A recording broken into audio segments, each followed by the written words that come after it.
Ano to?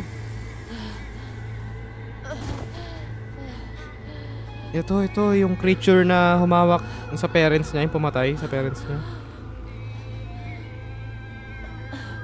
Oh, hindi naman to si Fox Mask eh. Parang ibang tao siya eh. Siya yung maid. よくもお父さんをお母さんをお前を Otis, nakikita ko yung arm. 許さない絶対に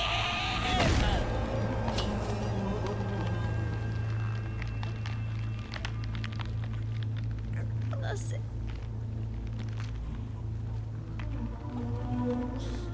こんなことだろうと思いました。お姉ちゃん助けてこれがどれだけ失礼なことか、あなたにも十分分かっているはず。殺しなさい。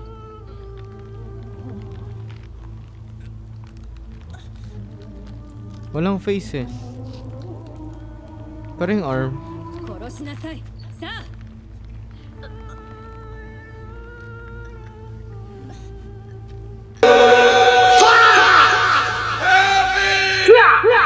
それがあなたのためです。死になさい。 Shut the fuck up!